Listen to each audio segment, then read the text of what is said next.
Ladies and gentlemen, welcome back to These Go to 11. Once again, I'm Nathan Bell. Joining me as always, Greg Dutcher. Greg, what's going on, man?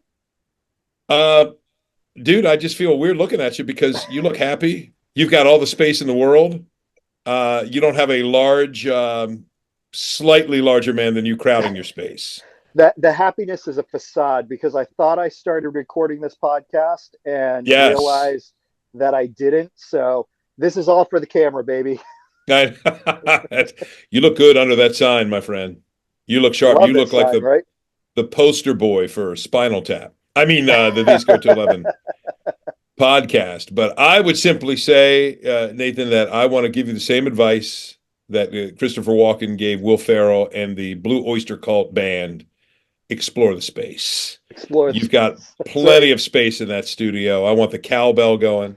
Um, but yeah, I'm really excited about this today. We have discovered that with our guest, for the time being at least, is that coming through?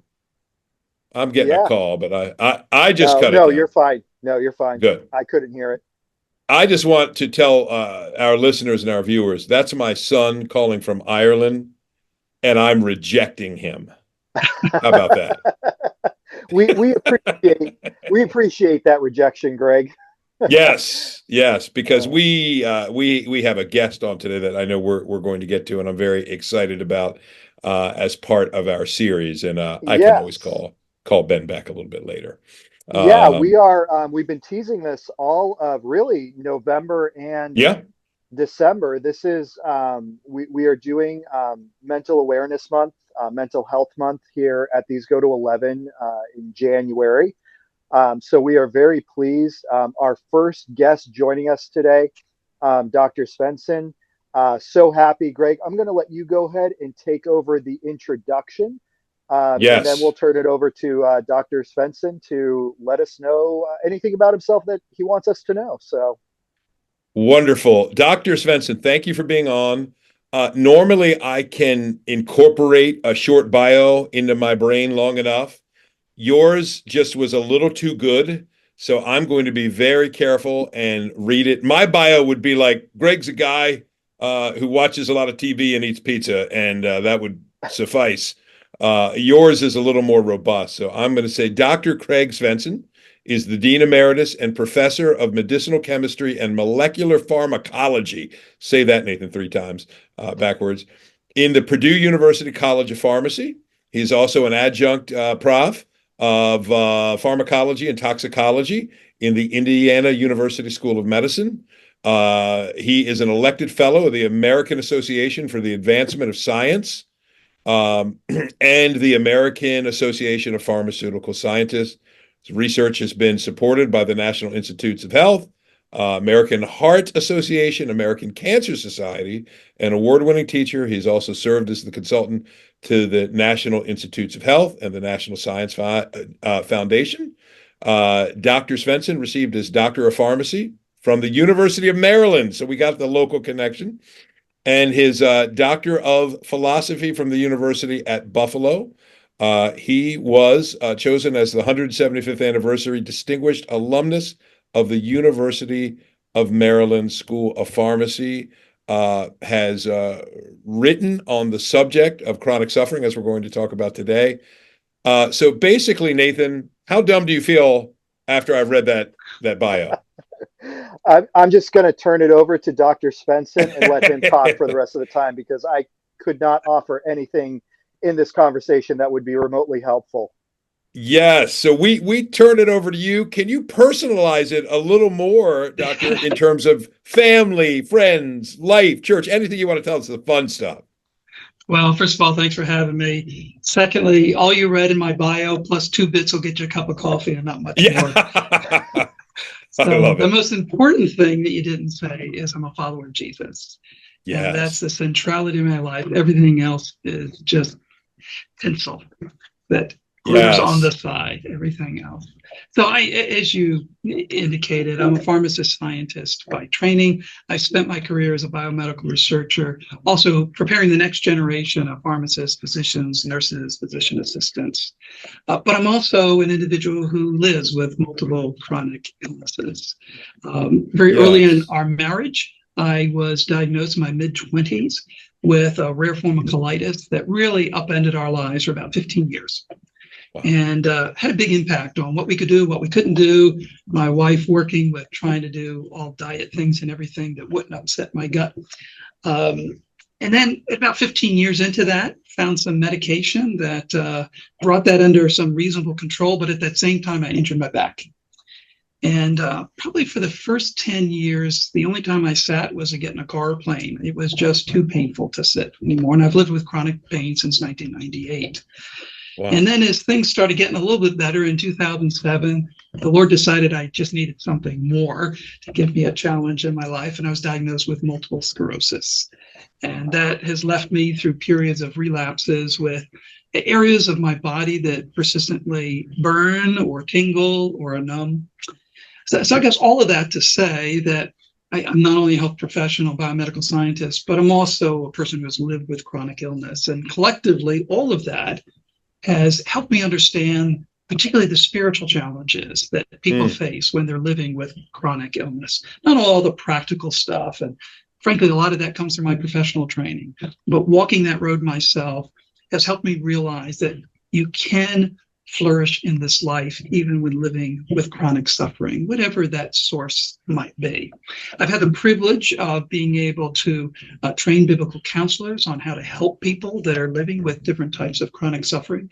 I've been able to lead some classes for people who have chronic suffering with chronic illness, and also their spouses and other loved ones who want to know how to help them. And really, the fruit of that is what has produced the most recent book I wrote, When the Hurt Won't Heal, helping people understand the spiritual challenges, especially of living with chronic illness. Wow. Thank you for just sharing that with us. And you've sort of taken away my lead, because one of the things that has stood out to me, and I'm going to put all my cards on the table, Doctor, is I have started reading your book. I got the Kindle version of it about 4 days ago, and have made my way through the opening sections. And yes, just for our listeners and viewers, it is When the Hurt Won't Heal, Living with Chronic Illness, by Dr. Svensson. And I was struck a little bit, even as you just shared. Often C.S. Lewis scholars will point out that he wrote The Problem of Pain as a thoughtful, theoretical, approach to, the classic problem of God and human suffering. And then it's when he writes A Grief Observed, after his wife sadly passed away. Nathan and I referenced that a lot. I'm just wondering how long, you gave us some dates there, would you say, Doctor, you experientially were in the school of life experience with these various ailments and pain. You said you were how far into your marriage? Our first year. Wow. Yeah, our first year when I was diagnosed. I don't know if you've seen the movie Amazing Grace, the story of William Wilberforce. Do you remember that scene where Wilberforce is on the floor of their living room and he's in absolute agony and his dear wife is over him carrying? Yes. That was our first 15 years of marriage. He also suffered from colitis. And so that's what it was like for those first 15 years. I would have these dreadful attacks. And my dear wife trying to care for me. I would say, though, along the journey, you learn as you're going, right? And I'm still learning. And the challenge, I think, that you have when you're living with chronic suffering is not to become self-focused. Yes. Because your body is hurting you. Yeah. And you can become very self-absorbed, and because you're just trying to find relief, you're just trying to get through the day. And probably the thing that took the most time to get through my thick head was how much it was impacting my family, my wife and children. And I wish I had learned that sooner in my journey, to become much more sensitive to them. And, my teenage kids, when I would go to a school event, I'm the one dad that's standing all the time. And of course, you stand out when everyone else is sitting. And I never thought about what that did to the teenage mind. My dad's the one that's always standing in the back, I was just Yeah. thinking, how could I be comfortable? That kind of thing. But so I think for me, part of the journey and learning of dealing with the spiritual and the broader implications was the dynamics within my own family and learning Yeah. how to be a person that lived with chronic suffering and yet still serve my family well. Mm. Have you encountered, Doctor, common misunderstandings? Like when people hear about chronic illness, they Yeah, say, "Oh, I'm just curious. I'm sure you have. sure. You're very humble. You've probably had some of your own, as you say, when you were Yeah, first experiencing. But yeah. what things do you hear that reflect to you a basic misunderstanding of So chronic I illness?" think the root of the misunderstanding is often everybody knows what it's like to have acute illness, but not everybody lives with a chronic illness that produces suffering. You know, when you injure yourself, you get a sore throat, the pain starts quickly, the discomfort starts quickly, and then it gradually improves. And people tend to think, well, that's the way that illness should go. When Hmm. people live with chronic illness, it vacillates up and down, up and down. Yeah. You can have good days and bad days, good weeks and bad weeks, good months and bad months. And it's very hard for people to understand who don't live with chronic illness because, well, yesterday you could do all this, but today you're telling me you can hardly get out of bed. Yeah. And people often get accused of playing on their illness Mm. because those who don't live with chronic illness don't understand that vacillation that occurs in symptoms. But it's true whether people are living with some type of chronic fatigue, there's chronic pain, whatever it might Mm. be, that it goes up and down. And so they'll have good periods of time. Sometimes those periods will last for months. And then Yeah. they'll go through months where they're not doing well at all. That's probably the hardest thing for other people to understand, the Mm. vacillation that goes back and forth. Mm. Very, very good. We have so many questions, and we sent you some. So Yeah. Nathan, don't let me ball hog. I know if you want to jump in and Yeah. I have no doubt, Dr. Svensson, you will adapt. It's obvious you have thought deeply and meditated deeply before God on your own experience. Mhm. You bring the medicinal understanding, so we're comfortable Okay. dancing with you through this a little bit. So jump in, Nathan, if you'd like. Yeah, one of the questions that I have with this is I'm a school teacher, a high school teacher, and I have many students who talk about chronic pain and chronic illness. And so in your research and in writing, are you aware of like what would be the general number population that would be experiencing and going through this? Mm, Because one of the things that I've noticed is that there's been an uptick yep, in the number of students who are claiming this and the number of parents who are claiming this for their child.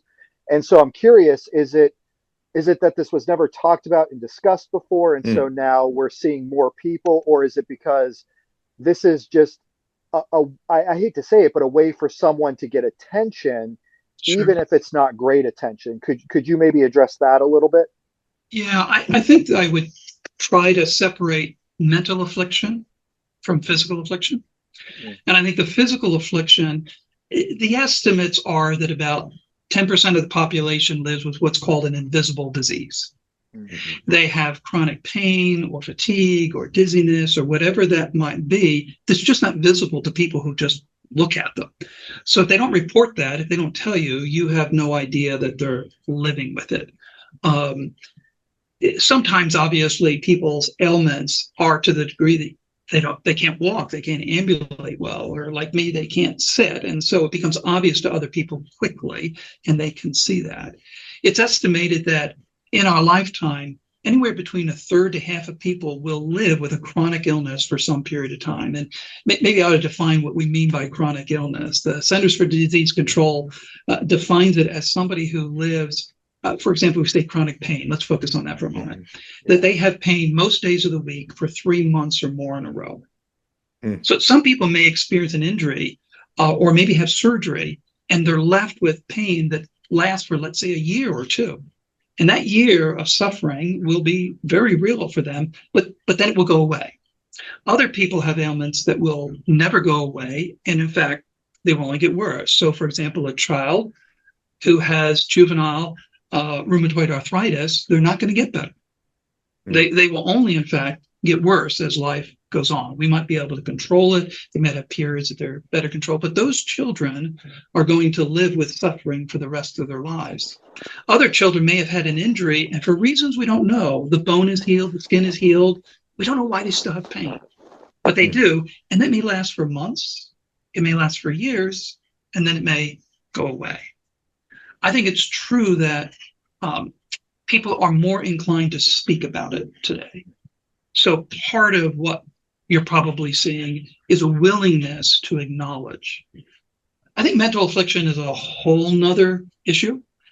And the reason I say that is we have incentivized people to have certain labels, and surely you see it in the school, that we've incentivized people that if you get these labels, you'll get special tutoring, you get extra time for your exams, you get extra space for your exams. And that's not to say that these ailments are not real, these afflictions aren't real, but there's a drive to get it. And whenever you incentivize people to take a label, people are going to seek it. And so what that does is it expands the number of people then who have this label, because all of these definitions for mental affliction are pretty fuzzy.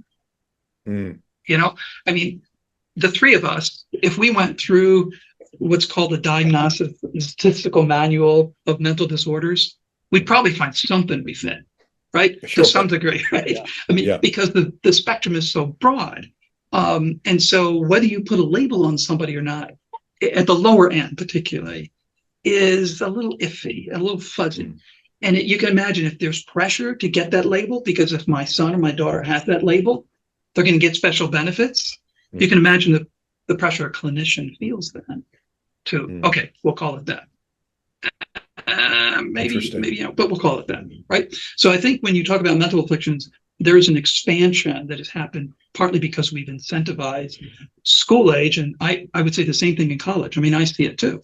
I have these students who, they get benefits. They get expanded time for their studies. They can have assignments that are late and all that kind of thing because they have these labels. Again, I want to be careful. I'm not saying people don't, there aren't those who deserve these labels, if you will. I'm not saying there's not real affliction.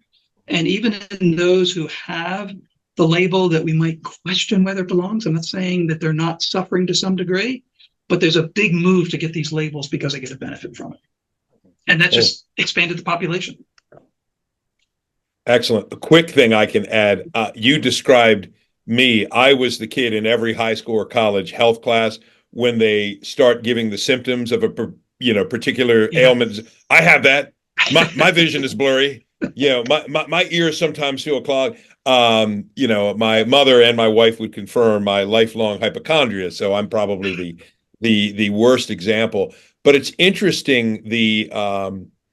It seems like what you're not hinting at, but I think it's assumed, is the power of suggestion. We have done a few podcasts in the past, Doctor, about depression, and I have battled depression for many, many years now. So I decided years ago to be an open book about it. So I know a lot more about, oh my goodness, Prozac and Lexapro and Wellbutrin and all these things that were always foreign to me for years and years. And often people in the church will come to me and ask me about it. And I think I'm hearing you say something makes me feel good because it resonates with our sense that medicine is sometimes appropriate, but is not necessarily just the go-to, hey, this is our first line of defense. You're struggling. Let's get you on the right pill, et cetera. Could you just elaborate on that just a little bit more? I'd love to hear your thoughts on the balance on the role of medicine, particularly with mental health issues, sort of the when and the how. Well, I think the rule of thumb should be that you should only turn to medicine when you have to. You should seek other interventions first. Unfortunately, we live in a world where it's flipped. Medicine is the first direction. Now, I know that sounds funny for a pharmacist, a scientist to be saying that, but I truly believe that when it comes to dealing with mental afflictions, that medicine should not be our first choice. I actually feel that way often with physical afflictions as well, pain and other things, but particularly with mental afflictions, because there are risks with these medications. Sure. And most of them are very difficult to come off of. People Yes. can experience very real withdrawal symptoms from antidepressants and anti-anxiety agents. And they have powerful impact. And the reality is, particularly when you're talking about young people, their brain is developing. We don't really know what it does to someone to be on these medications for years while the brain is going through the growth and laying the networks and imprints that happen until you're about 25 years of age. And so, from my perspective, there is a place for medicine, but it shouldn't be our first choice. And I think if we think about it biblically, the Bible talks about different types of mental afflictions. And among those are people that have a troubled soul, a troubled heart. Jesus said, let your heart not be anxious. Don't be worried. Why? And what does he give them for the solution? Believe in me. Believe in me. In other words, there's times where the biblical hope and help is really the answer for people that are living with a troubled heart. But some people have a distressed soul. In other words, they can't function. They have become so distressed that they can't fulfill the responsibilities as a parent, as an employee. They need greater intervention. They may need medications to help them through until they get more balance, and then bring them back to the point where their troubled heart can be guided with scripture and they can find biblical help and hope at those times. Thank you, doctor. Thank you for your balance. It just, I'm selfishly ball hogging here, Nathan, because this is so helpful for me as someone who has suffered some serious bouts of depression, but also helping people in my congregation that come regularly and will ask. And it's very reassuring for me to hear you, of all people, say that. I always say, listen, a pill can be possibly a very helpful tool. But even then, it's never the answer. It's not a, elixir to cure all ills by any means. And but you're right. Sometimes I liked your distinction between a troubled and distressed soul. Very, very helpful. Thank you. And I did want to ask you about something. Now, this was not a question that we sent you ahead of time, but again, Doctor, I think Nathan and I are both like, we're fine. We can go with this. I just started reading where you talk about some things that help people when they're dealing with chronic pain, illness. And one of those options, I just wanted to pick your brain, was music. Yeah. And I don't think thus far I've read a book, Christian or otherwise, that really highlighted the role of music. And I just want to say, tell me more, because I was all ears when I came to that part. Yeah. Music is a wonderful gift from the Lord. And I say that as someone who can't keep a tune on a radio. Yes, us too. My children's greatest desire was that I would sing solo in church. Solo, no one else would hear. Yes. But music has a great way to minister to our soul. What did Saul do when he had a troubled spirit? He called for David to play and to sing. What are we supposed to do in the church? Ephesians chapter 5 tells us we're to be singing together psalms and hymns and spiritual songs, making melody in our hearts. It is a great gift that lifts our soul in troubled times. In fact, I think sometimes in the deepest and darkest times, music can touch our heart in a way that reading can't, in a way that simply listening to the spoken word can't. That music has a way of lifting our souls. All of us should have a curated list of special songs that can lift us in some of the darkest times, because we're all going to go through dark times. Yeah, they're going to come. And particularly, though, people who are living with chronic illness, they're going to go through periods that are especially rough, especially hard. People are going through other types of enduring trials. And music has a way of lifting our souls, because it sort of grabs us in both our feelings and our intellect, which points to the fact you got to have the right kind of music. You want gospel-saturated music, music that speaks truth to our souls, that doesn't just play to our emotions, but speaks to our heart, and it guides and directs our emotions heavenward. In essence, what we're doing is we're redirecting our heart from inwardly focused to heavenly focused when we are listening to the right kind of music. Love that. Can I ask, do you have any personal favorites, personal artists, musicians, albums that Sure. have really ministered to you? Well, I have special songs. I think the Gettys do a wonderful rendition Uh, of "He Will Hold Me Fast." yes. One of the difficult things I've walked through is the death of a prodigal son. He died just 1 month after his 30th birthday. And he'd walked a long, hard journey through addiction. And so it was 15 years of deep, hard struggle. And that period of grief was really hard for us, as you might imagine, losing a child. And songs like "He Will Hold Me Fast" were so precious. Sometimes I would push my way through the day and just barely getting along, feeling like I'm dragging a heavy weight behind me. And I'd get home and I'd, sit down to take my shoes off and felt like I couldn't move even. And I would just turn to my phone and put that on with Kristen Getty singing "He Will Hold Me Fast." And just the way that grips your soul. Another one is Sovereign Grace's "In the Valley." Mm-hmm. That even when it's darkest, in fact, when it's darkest, we can see God often the most clearly. Mm-hmm. And I think having songs like that, a quick disposal, it has ministered to my soul, and I realized, yep, I can get up and do this. John Piper has an interesting saying.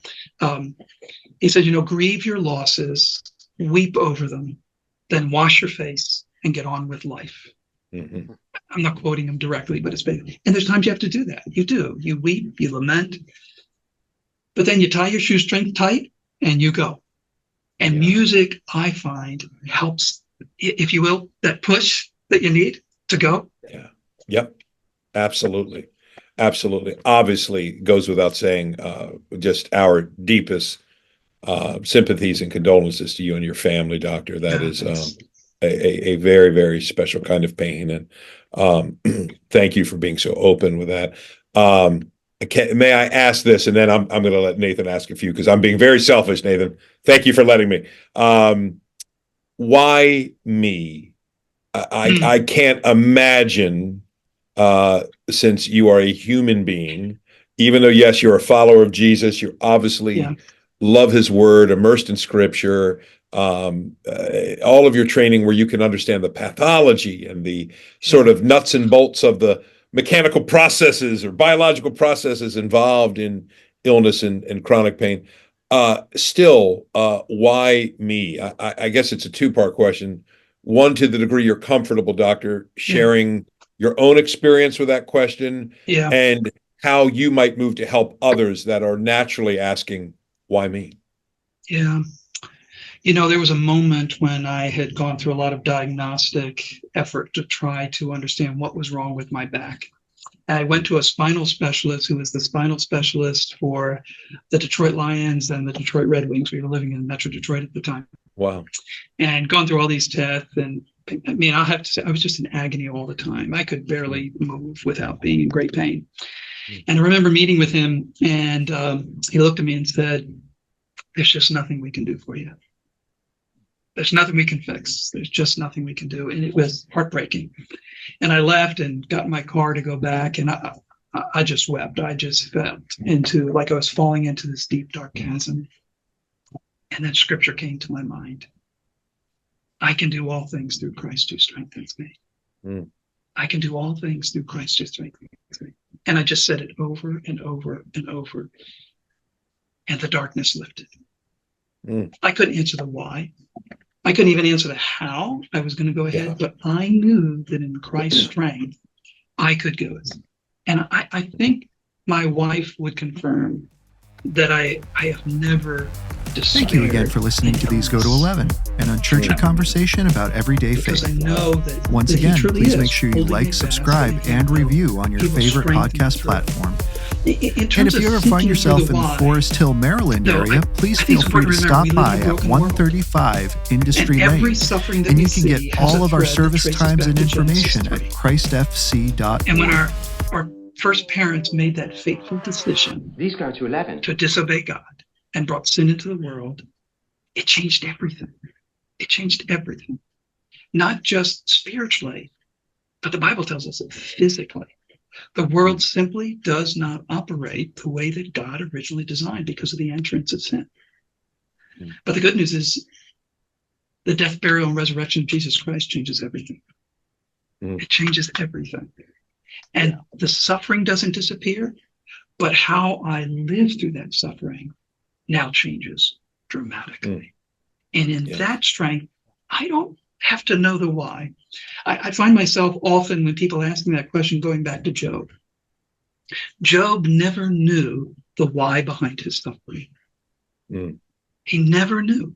I mean, you and I, as we read the story, we know it was Satan's attack. We know that Satan was trying to prove God wrong, and he was trying to ruin Job. Job never knew that. And in the end, he didn't need to know it. All he needed to understand is that God is doing a myriad of things that he couldn't understand, a complexity that was beyond his comprehension, and he just needed to trust. He just needed to trust. I often think back to Abraham. Abraham was promised a son, and when that son finally came, what happened? Abraham, I want you to go sacrifice that son. Wait a minute, what? Wait a minute, what? How the promise is going to be fulfilled if I sacrifice my son? He had no idea. But by faith, he went forward to do what God asked him to do. And God made provision. And his son lived, right? And I can do the same. I may not know why. I may not know how God is going to work it all out, but I can go forward in faith, trusting in him, because I have the whole record of Scripture. And I can see account after account after account after account where God has walked people through hard circumstances, and he's accomplished his purposes through them. Wonderful. Yeah. No, that's so good. And I appreciate what you said about, going back to Genesis and, the intention behind it. We've often said, Greg, when we've talked, we're so used to death and sickness because that's all we've ever known. But the reality is that's not what we were created for. And so there's this level of unease and discomfort when it comes to it, because we weren't designed that way. We were designed to live forever. We were designed to be healthy. We were designed to, do all of the things that sin has come in and ruined for us. And so I appreciate you going back to the beginning, and this is the world we now live in. And so, while we're kind of used to it, it really is foreign to us by nature. One of the questions that I have for you is the idea of, you talked about medicine, you talked about music. I would like you to talk to us about the importance of community coming in and surrounding during this time, because again, one of the things that we emphasize here at CFC is, life is not done in rows, it's done in circles. And it's done, when we're able to gather together and really help one another. And so talk to us about your experience with community. And I would say, please tell us both the good and the bad, because we do want to know what pitfalls should we avoid. Yeah. Well, life in community is messy, isn't it? And the reality is we're rubbing shoulders with sinners, right? So they're going to say things and do things, even not intentionally, that are hurtful, sometimes intentionally that are hurtful, and we're going to do the same. And so if we're looking for a perfect community, if we find one, they won't let us in. So, it's the simple reality is it's going to be messy, and we've got to accept that. There's going to be struggles with it. But one of the dangers of people who live with chronic illness is becoming isolated.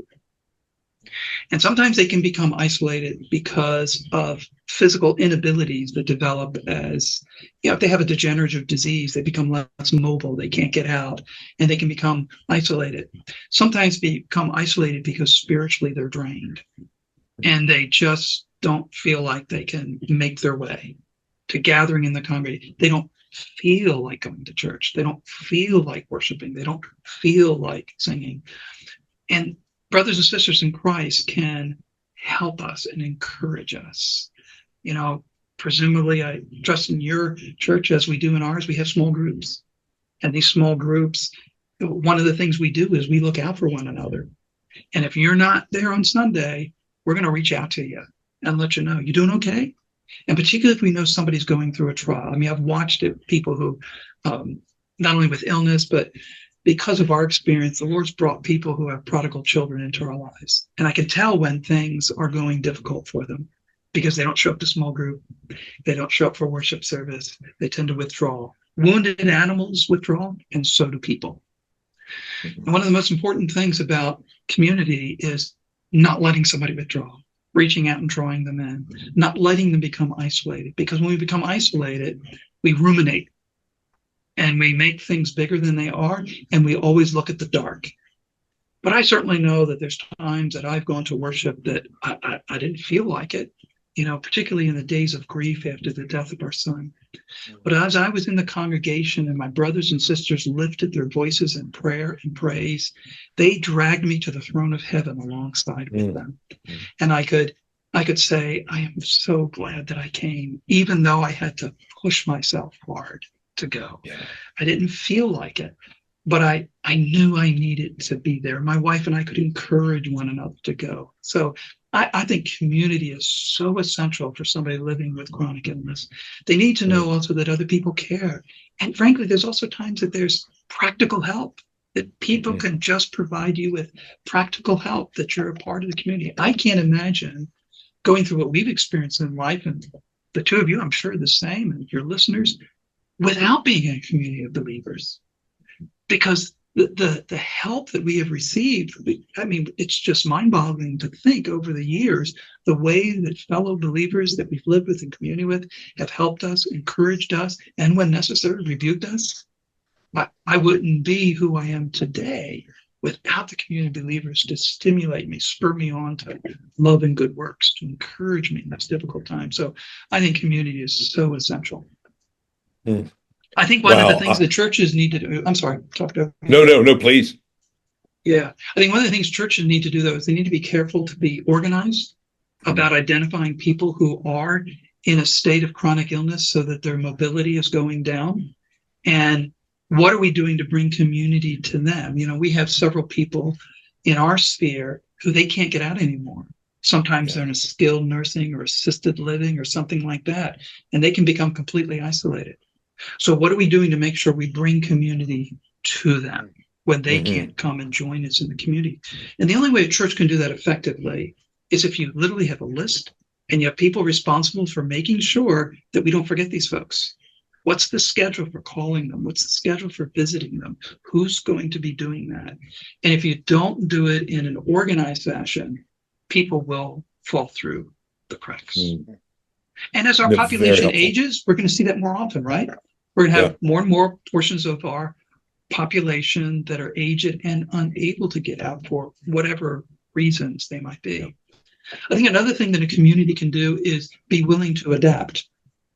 So, for example, we had in our small group, we had a couple of older single women who they found they couldn't drive at night anymore. And so when daylight savings time changed, they weren't coming out to our small group at night anymore. So we realized we had to start a daytime group that they could be a part of, that they could have a small group that they could make it out during the day and participate in. And I think a church just being aware of those types of things and having the ability to adjust to be able to make sure those people can stay a part of the community. I love that. Nathan, I'm wishing Matt was on here, Matt and Emily, two of our staff members that are in the trenches in small group life. But you're not kidding, Doctor. My parents are both they're both 84. And just in this past year, they sold their home. We're very blessed to have them. They're in good health, but they're living in a retirement community. They call it their last stop on the journey. But it's been an education for us. And I think, that could almost open up a whole new podcast topic. It feels like 10 minutes, Doctor, but I do want to get one last question in and then give you a chance to answer that and then wrap up. And again, for those of you that maybe forgot, hey, wait, what are they talking about? Much of this obviously comes out of Dr. Svensson's life and ministry experience, but it also is beautifully reflected in this book that I'm eager to finish, and we want to give away as well.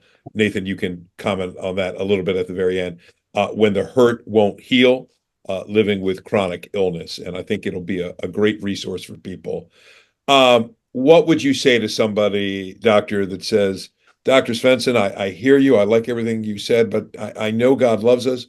I have prayed for myself or prayed for my loved one, and the pain is still there. The Right. question of prayer, healing, how would you encourage someone when asked that question?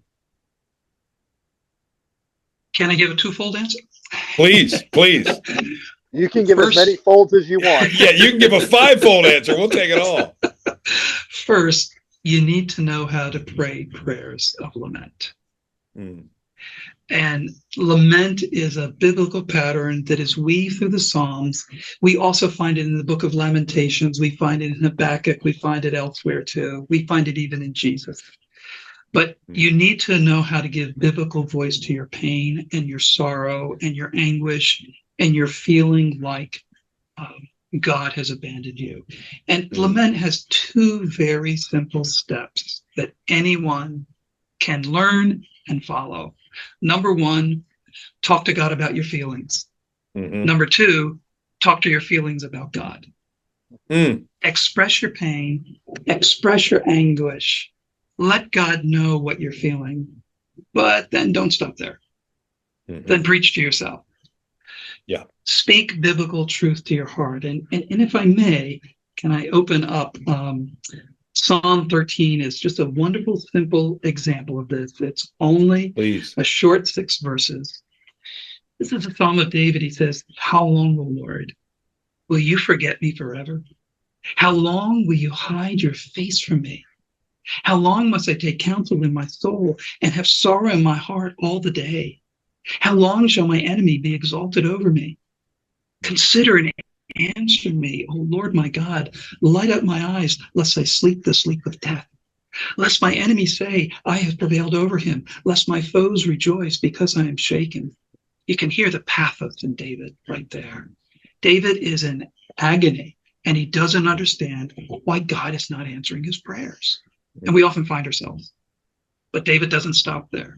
Then he says in verse 5, "But I have trusted in your steadfast love. My heart shall rejoice in your salvation. I will sing to the Lord because he has dealt bountifully with me." You can hear the resolve rising in his heart as he finishes that. So learning how to pray prayers of lament. Now, we don't know how long it took for David to move from turmoil to trust. It's likely that verse 5 didn't come immediately after verse 4 in his heart, Yes. right? Though it's written there in the Psalm. And sometimes when we're walking with people, we need to realize they're not going to jump to trust immediately. It takes time, and that's okay. But there are many other Psalms of lament, and praying those Psalms will give voice to our pain. It's okay to question why God hasn't answered your prayer. God's a big God. He can handle those questions. So first of all, I would say learn how to pray prayers of lament. Secondly, go to the most intense prayer that was ever prayed and not answered. And that's in the Garden of Gethsemane. Yes. When Jesus prayed and asked the Father with great drops of blood coming as sweat, "Take this cup, let it pass." And the Father's words were no, it won't pass. And there, the next day, he was on the cross and he cried out, my God, why have you forsaken me?" In his humanity, he felt abandoned by God in that moment. He prayed that this would pass, that he wouldn't have to experience. And there on the cross, he realized the Father said, no. But then notice what he did next. We're told that he prayed to God, "Into your hands I commend my spirit." The God who had said no the night before, the God who let him hang in this agony, he now says, I trust you in this great leap from life to death. When we see that Jesus walked that road, we can walk it too, because we know what happened 3 days later, right? And so I think reminding ourselves that Jesus knows exactly, he's our sympathetic high priest. He knows what it's like. He walked this road, and it's okay to express your agony. But still, hold on to Jesus. Trust the Father. He's shown himself to be trustworthy.